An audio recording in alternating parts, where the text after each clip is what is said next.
बेटा good morning to all of you. बेटा जो हमारे पास नेक्स्ट टॉपिक है वो हमारे पास क्या है, गॉस थ्योरम। ठीक है, तो गॉस थ्योरम बड़ी इंपॉर्टेंट थ्योरम है और एक चीज़ सुन लेना, गॉस थ्योरम और इसकी एप्लीकेशन साथ में क्या है, एक इसका टॉपिक है साथ में आता है डिडक्शंस ऑफ गॉस थ्योरम, वो कूलम्ब्स लॉ की वजह से निकालते हैं। ये जो तीन टॉपिक हैं एग्जाम्स में जरूर आता है, पहले बता रहा हूँ। ठीक है, क्या है Gauss theorem and its application. दूसरा टॉपिक हमारे पास क्या रहेगा, या उससे पहले हम वो कर सकते हैं एक तरह से कि जो कूलम्ब्स लॉ से डिडक्शन निकालना है गॉस थ्योरम का। ठीक है, रिवर्स में कर सकते हैं, deductions of Gauss law from Coulomb's law by using Coulomb's law ऐसा बोल सकते हैं। ठीक है, तो बस समझो गॉस थ्योरम हमने क्या किया है, एक सरफेस ले लिया किसी भी मटेरियल का। ठीक है, हमारे पास कैसा सरफेस है, एक तरह से स्फेरिकल सरफेस ले लिया है। ठीक है, कोई भी कंडक्टिव मटेरियल हो सकता है ये, जिसका सेंटर पॉइंट है वो हमने क्या जूम कर लिया, पॉइंट ओ। क्लियर है, जो पॉइंट ओ लिया है हमने, यहाँ कोई भी गॉसियन सरफेस जूम कर लिया, ये कोई भी सरफेस जूम कर लिया, और जो ये सरफेस लिया है इसका नाम मैंने क्या रख दिया, गॉसियन सरफेस। जो ये गॉसियन सरफेस है यहाँ से लेकर यहाँ तक, इसके लिए जो उसका नाम हो मैंने क्या लिखा, D S, D S, small D S, it means area element. जो ये लिखा है डी एस, इसका मतलब क्या है, ये एरिया एलिमेंट है, जिसको मैंने लिख दिया डी एस या गॉसियन सरफेस। हमने पॉइंट ई लिया है, यहाँ पे कोई पॉइंट पी है, हमने यहाँ पे क्या निकालना है, उसका इलेक्ट्रिक फील्ड निकालना है, ये इलेक्ट्रिक फील्ड इंटेंसिटी निकालनी है। तो यहाँ से लेकर यहाँ तक का जो डिस्टेंस है वो मैंने क्या जूम कर लिया है, जो ये डिस्टेंस है वो क्या जूम किया है, स्मॉल आर। क्लियर है, इसके ऊपर जो जो इलेक्ट्रिक फील्ड इंटेंसिटी है वो मैंने क्या मान ली, ई मेरे पास क्या है, इलेक्ट्रिक फील्ड इंटेंसिटी है, और जो यूनिट वेक्टर है वो मैंने क्या मान लिया, स्मॉल एन। एन का मतलब क्या होता है इसका, यूनिट वेक्टर। बात समझ आ गई। जो पॉइंट पी है यहाँ पर जो चार्ज पार्टिकल प्रेजेंट है वो क्या है, प्लस क्यू। एक बार समझ लो क्या किया है, हमने एक स्फेरिकल सरफेस में कोई हमारे पास एक सरफेस जूम कर लिया, जो सरफेस लिया है उसका सेंटर पॉइंट क्या है, ओ है। सेंटर पॉइंट से लेकर के पॉइंट पी है, पॉइंट पी क्या रिप्रेजेंट करेगा कि हमारे पास क्या है, वहाँ पे हमने इलेक्ट्रिक फील्ड फाइंड आउट करनी है, और किसके लिए, किसी चार्ज पार्टिकल के लिए। जो चार्ज पार्टिकल उसका नाम क्या है, प्लस क्यू चार्ज पार्टिकल। यहाँ से लेकर यहाँ तक का जो डिस्टेंस है वो क्या है, स्मॉल आर। ठीक है, ये हमारे पास का इलेक्ट्रिक फील्ड है। ठीक है, एन हमारे पास का यूनिट वेक्टर, और यूनिट वेक्टर मतलब क्या होता है, जिसकी वैल्यू ऑलवेज क्या हो, 1, यूनिटी। डीएस मेरे पास क्या है, सरफेस। ठीक है, तो एक बार समझो, हमने इसका जो है स्टेटमेंट होती है वो क्या कहती है, फाई ई। ये फाई है, सुफिक्स में मैंने क्या लिख दिया, ई। समझ लो, ये फाई है जिसको हम क्या बोलते हैं, फ्लक्स या इलेक्ट्रिक फ्लक्स।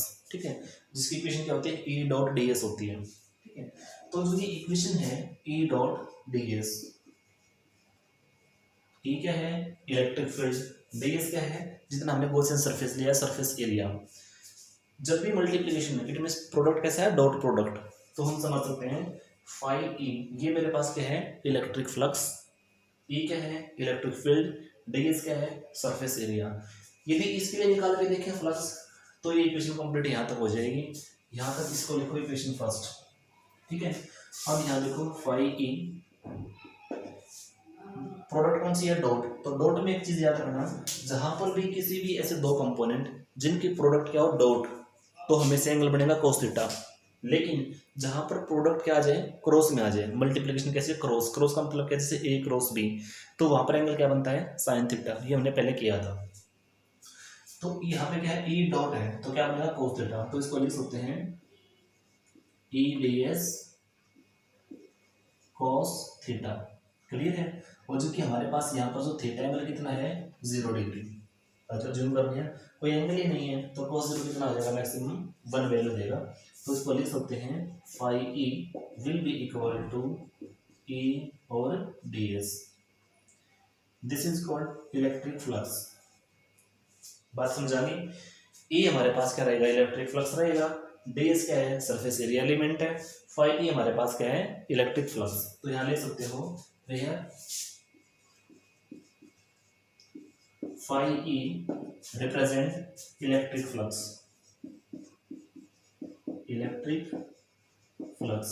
ठीक है, ई हमारे पास क्या है, इलेक्ट्रिक फील्ड या इलेक्ट्रिक फील्ड इंटेंसिटी कह सकते हैं इसको,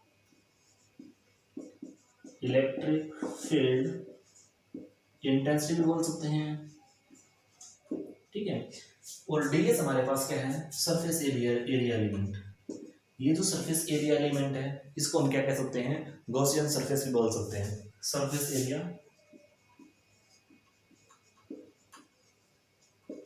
एलिमेंट। बात समझ आ रही है? देखो हमने क्या किया अब तक के लिए, यहाँ तक समझो, एक स्फेरिकल शेप में कोई भी कंडक्टिव मटेरियल ले रखा है, सेंटर पॉइंट क्या उसका O है, यहाँ से लेकर के P तक का जो डिस्टेंस है वो हमने क्या मान लिया, स्मॉल r है। पॉइंट P ऐसा है जहाँ हमने इलेक्ट्रिक फील्ड को फाइंड आउट करना है। Q हमारे पास क्या है, एक तरह से चार्ज पार्टिकल है। E हमारे पास क्या इलेक्ट्रिक फील्ड इंटेंसिटी है। N हमारे पास क्या यूनिट वेक्टर है जिसकी वैल्यू क्या होती है, ऑलवेज 1। तो इसको ये भी लिखा जा सकता है N unit vector is equal to 1, जिसको हम क्या लिखते हैं, यूनिटी। ds क्या है, सरफेस एरिया एलिमेंट। तो हमने डेफिनेशन पढ़ी है, जो इलेक्ट्रिक फ्लक्स होता है वो क्या होता है, E dot ds। Mathematical treatment में लिखते हैं तो डॉट में एंगल कौन सा बनता है, cos थीटा, और क्रॉस में कैसा बनेगा, sin थीटा। तो जहां पर भी डॉट प्रोडक्ट है तो वहां पर एंगल कितना है, cos थीटा, और जो थीटा हमारे पास कितना है, 0 डिग्री, ठीक है। तो ये हमारे पास कितना है, 0 डिग्री। तो देखा जाए तो जो cos 0 कितना होता है, मैक्सिमम 1। तो यहाँ पे लिख भी सकते हो cos 0 ऑलवेज 1। क्लियर है? जब cos 0 की वैल्यू कितनी है, 1 है, तो यहाँ पर पुट करोगे तो ds रहेगा।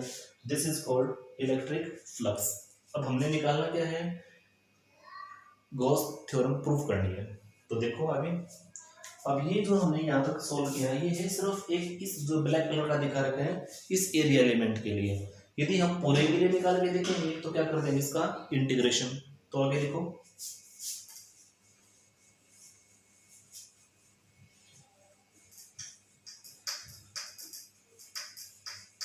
जब हम पूरे सरफेस के लिए निकालना चाहें तो रिजल्ट क्या बचेगा, जो फाई ई है वो always equal to E dot D S, ठीक है। और ये तो क्या था, एक सिंगल के लिए जो एरिया एलिमेंट है जूम किया है, पूरे के लिए क्या करना पड़ेगा, इसका इंटीग्रेशन। तो हमने कर दिया इंटीग्रेशन, और सरफेस कैसा है, क्लोज है, ठीक है, इसलिए मैंने यहाँ कह दिया S, it means close surface, always equal to small Q upon epsilon naught. This is the statement for Gauss theorem. समझ लेना। फाई ई हमारे पास क्या है, इलेक्ट्रिक फ्लक्स है, ई क्या है, वही इलेक्ट्रिक फील्ड इंटेंसिटी, डीएस क्या है, स्मॉल एरिया एलिमेंट। ये जो इंटीग्रेशन लगा रखा है इसमें मैंने यहाँ अंदर जीरो डाल रखे, जीरो का मतलब क्या है, पूरा क्लोज सरफेस है। एस क्या है, पूरा सरफेस है। क्यू हमारे पास क्या है, वही चार्ज पार्टिकल, और एप्सिलॉन नॉट हमारे पास क्या है, electrical permittivity for free space. बात समझ आ रही है, electrical permittivity for a free space. Clear है? चाहो तो इनके नाम भी लिख सकते हो, ऐसी कोई समस्या नहीं, वैसे ही देखा जाए तो, ठीक है। आगे देखो, हमने ये प्रूव करना है। प्रूफ जब हम प्रूव करते हैं तो एक तरह से गॉस थ्योरम हमारे पास क्या हो जाएगी, वेरीफाइड हो जाएगी। देखो लिखते कैसे इसको, हमने ये मान लिया कि लेफ्ट टर्म, और लेफ्ट टर्म हमारे पास क्या है, phi E is equal to E dot D S. Prove करना है राइट साइड। तो देखो फाई ई, एंगल कौन सा है, डॉट, डॉट में क्या बनेगा, cos थीटा। तो इसको लिख दिया, ई तो मैंने बाहर निकाल दिया, अंदर क्या है, एक बार सुनो, एक बार इसको पहले लिख लो,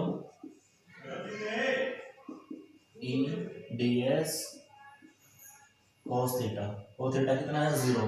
तो cos 0 कितना हो जाएगा, अभी जो रिपीट किया था, cos 0 ऑलवेज इक्वल टू 1। तो इसको लिख सकते हैं close surface S E D S cos 0, और cos 0 क्या होता है, ऑलवेज 1। तो इसको रिजल्ट क्या मिलेगा, सरफेस एस क्लोज ई और डी एस। तो इसको लिख सकते हैं हम phi E always equal to close surface S E और डी एस। बेटा यहाँ तक तो हमने कर ही लिया था। देखो सरफेस क्लोज के लिए, टोटल सरफेस के लिए ई dot D S, cos angle 0 है, cos 0 ऑलवेज इक्वल टू 1, यहाँ तक पहुँचने हैं। अब देखो आगे क्या लिखना है, phi E close surface electric field intensity, और साथ में क्या है, ds। ये जो इक्वेशन बनी है इस इक्वेशन को नाम दे दो इक्वेशन नंबर 2, ठीक है। आगे लिखो फिर,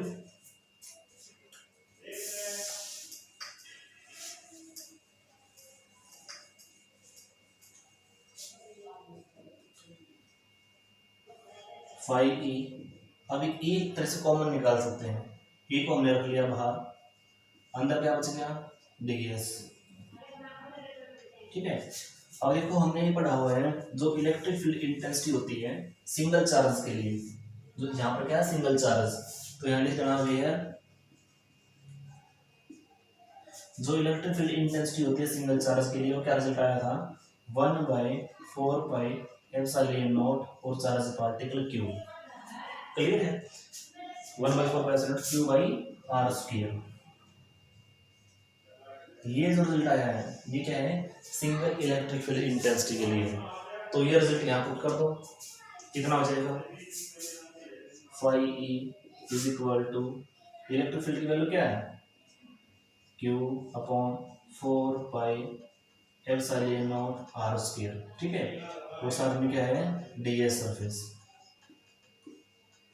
बेटा यहाँ तक क्लियर है, समझ लो मैंने क्या किया है, जो यहाँ पे E की वैल्यू आई है, ठीक है, ये हमारे पास क्या है इलेक्ट्रिक फील्ड इंटेंसिटी की वैल्यू होती है जो सिंगल चार्ज पार्टिकल क्या हो प्रेजेंट हो। सिंगल चार्ज के लिए E की वैल्यू क्या रहेगी ये रहेगी, ये वैल्यू उठा के यहाँ पुट कर दी। वो सरफेस कैसा है क्लोज है, तो क्लोज सरफेस है स्फीयर फॉर्म में है, तो इसका सरफेस एरिया कितना बनेगा 4πr²। 4πr², ये 4πr² यहाँ पुट कर दो, तो रिजल्ट क्या बचेगा 5e is equal to Q/4πε0 साथ में r², और जो ये ds एरिया एलिमेंट है इसकी वैल्यू क्या है 4πr²। अब टर्म देखो क्या क्या कैंसिल है, 4 से 4 कैंसिल, पाई से पाई कैंसिल, r² से r² कैंसिल, तो रिजल्ट क्या बच गया 5e is equal to Q/ε0। This is required answer, this is required answer, क्योंकि हमारे पास जो राइट साइड है राइट साइड को हमने Q/ε0 की फॉर्म में लेके आना था, और यही हमारे पास क्या आ गया result. This is the verification और प्रूफ फॉर गॉस थ्योरम। एक बार दोबारा समझो, हमने यहाँ पे किया था ये स्टेटमेंट है, एंगल को 0 बनने के बाद ये टर्म्स आ गई, जो electric field intensity single charge के लिए वो क्या होती है 1/4πε0 Q/r², और यदि ये Q/ओनली r होता ना तो हमारे पास ये एनर्जी बन जाती है। ठीक है, तो ये E की वैल्यू यहाँ पुट कर दे। अब ये क्या है surface area ds element, ds क्या है पूरा सरफेस एरिया एलिमेंट, और जो कि हमने अच्छे से पढ़ा हुआ होता है जो सरफेस एरिया एलिमेंट्स होता है उसकी वैल्यू अलग से होती है 4πr²। तो ये 4πr² यहाँ पुट कर दिया, 4 से 4 कैंसिल, पाई से पाई कैंसिल, r² से r² कैंसिल हो गया, तो रिजल्ट हमारे पास क्या बच गया Q/ε0। This is 5e is equal to Q/ε0। This is required answer, और this is the verification for Gauss theorem. बात आगे समझ, तो लिख सकते हो यहाँ पे this is required answer, this is required answer. Clear है, अभी नेक्स्ट टॉपिक देखो, बड़े आसान प्रूफ हैं। ठीक है, सबके सब हमने करने हैं।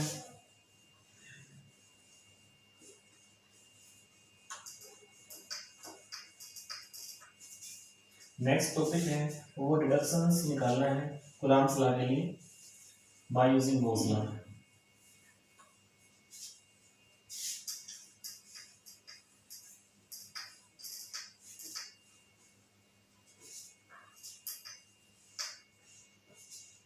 देखो डिडक्शन क्या रहेगा कूलॉम्स लॉ के लिए,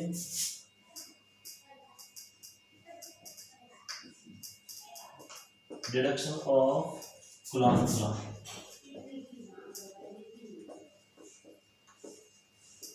by using Gauss law, by using Gauss law या Gauss थ्योरम भी बोल सकते हो।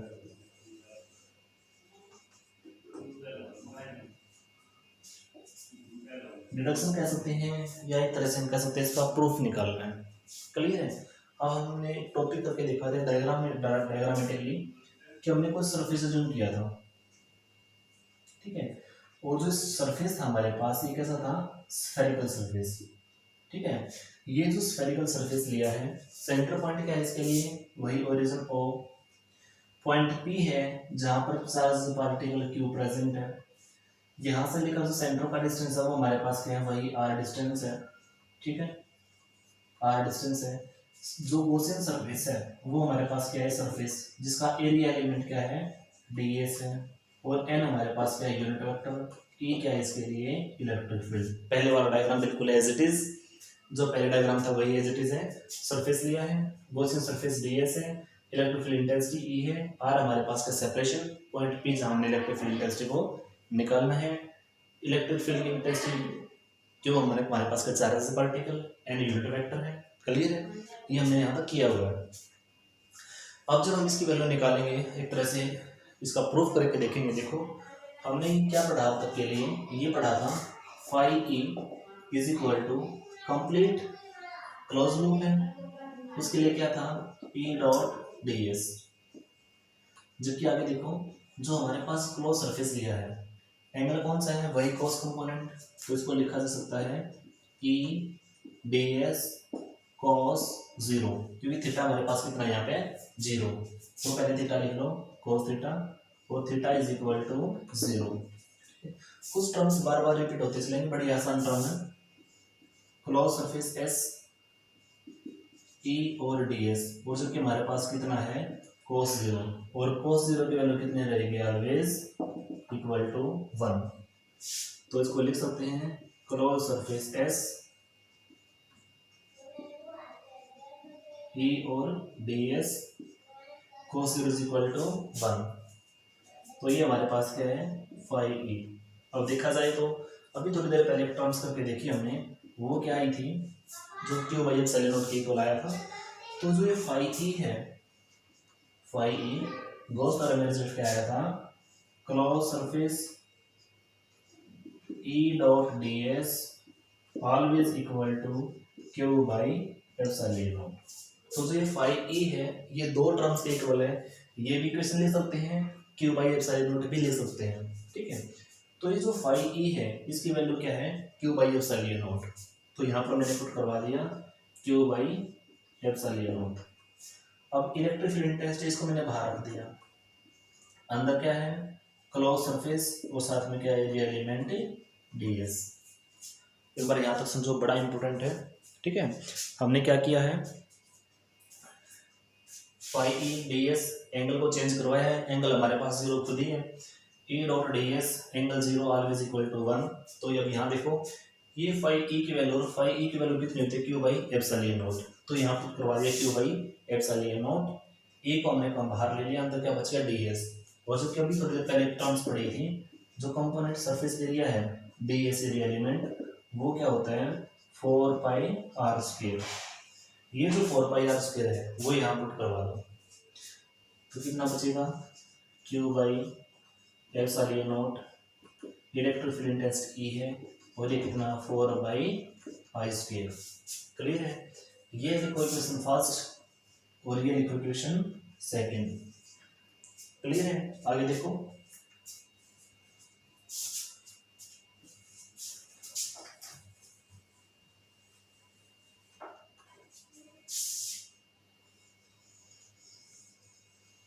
जो ये रिजल्ट आया है, Q by epsilon naught is equal to E electric field intensity, और साथ में क्या है, 4 पाई आर स्क्वायर, इक्वेशन 2। यहाँ तक पहुँच गए हैं। Q by epsilon not as it is quantity है, इलेक्ट्रिक फील्ड और 4 pi r square as it is है। ई की वैल्यू निकाल दो, जब यहाँ से ई निकालोगे तो कितना हो जाएगा, 4 पाई एप्सिलॉन नॉट इसके नीचे आ जाएगा, तो क्या बचेगा, Q by 4 pi epsilon naught R square. ये आ गया ई की वैल्यू। इसका मतलब क्या है, हमारे पास इलेक्ट्रिक फील्ड इंटेंसिटी ये वेरीफाई होगा। बेटा यहाँ तक देखो, ये कंपोनेंट बिल्कुल सिंपल चीजें हैं, अभी मैंने कई बार बता ली वैसे चीजें। ये 4 पाई आर स्क्वायर को नीचे लेके आओगे, यहाँ से ई की वैल्यू निकल जाएगी, क्यों यहीं पे है, 4 पाई आर स्क्वायर इसके नीचे आ जाएगा, एप्सिलॉन साथ में ही है। इसको लिखो इक्वेशन नंबर 3। क्लियर है, यहाँ तो बताओ फटाफट आगे देखो, फोर्स की वैल्यू आती है, जो बड़ा आसान सा रिजल्ट रहता है वो क्या होता है, फोर्स। और फोर्स हमने क्या पढ़ा, वो होता है जो कि हमारे पास फोर्स का कंपोनेंट आया था, F is equal to F by Q E. देखो आगे,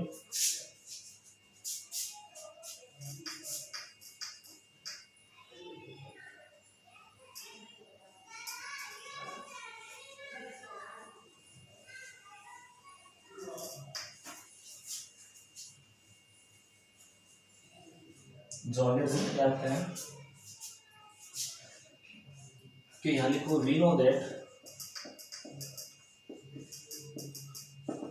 हमने ये क्वेश्चन पढ़ी होती है, जो इलेक्ट्रिक फील्ड इंटेंसिटी होता है वो क्या होता है F by charge particle Q. ये इसको क्यू नॉट भी लिख देते हैं क्योंकि मैंने पहले लिखा था क्यू नॉट का मतलब क्या होता है यूनिट चार्ज पार्टिकल, और यूनिट का मतलब क्या होता है जिसकी वैल्यू ऑलवेज क्या हो सिंगलेट वैल्यू हो या जिसकी वैल्यू क्या हो 1 लिख सकते हैं, ठीक है। तो यहाँ से यदि एफ निकाला जाए तो कितना हो जाएगा Q not into electric field intensity E, equation number 4, ठीक है। हमने ये रिलेशन इलेक्ट्रिक फील्ड इंटेंसिटी का बहुत पहले पढ़ा हुआ होता है। Electric field intensity always equal to the ratio of force applied with unit charge particle, it is called electric field intensity. यहाँ से एफ की वैल्यू निकालोगे तो क्यू नॉट और ई हमारे पास यहाँ तक आ गया, ठीक है। अब ये जो इलेक्ट्रिक फील्ड इंटेंसिटी है इक्वेशन तब को फोर्स में पुट करवा दो, आंसर आ जाएगा। लिखो पुटिंग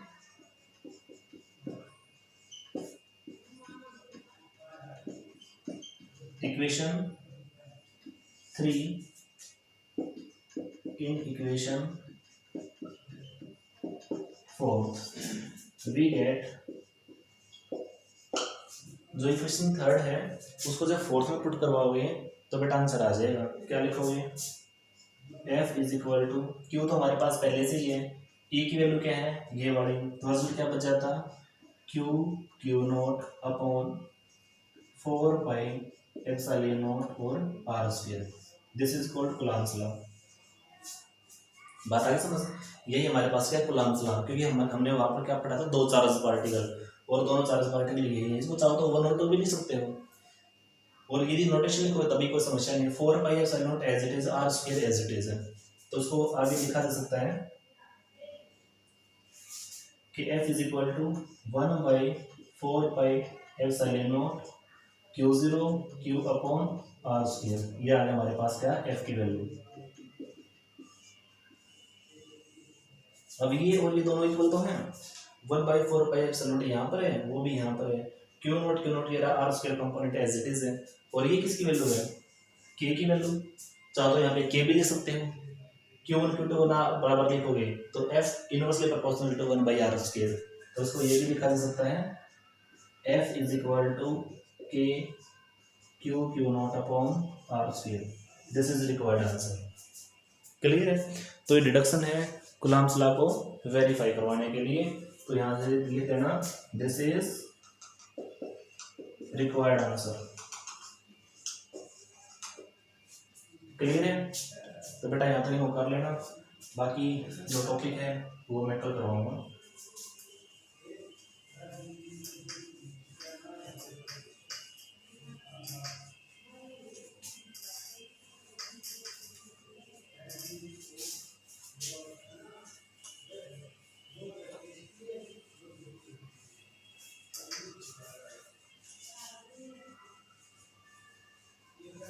बड़े इंपॉर्टेंट है, बाकी इसकी बची हुई एप्लीकेशन जो गॉस थ्योरम है, एप्लीकेशन में कल करवाऊंगा, बड़ी इंपॉर्टेंट एप्लीकेशन है, ठीक है। 3 एप्लीकेशन है, तीनों में से कोई ना कोई एग्जाम्स में जरूर पूछी जाएगी।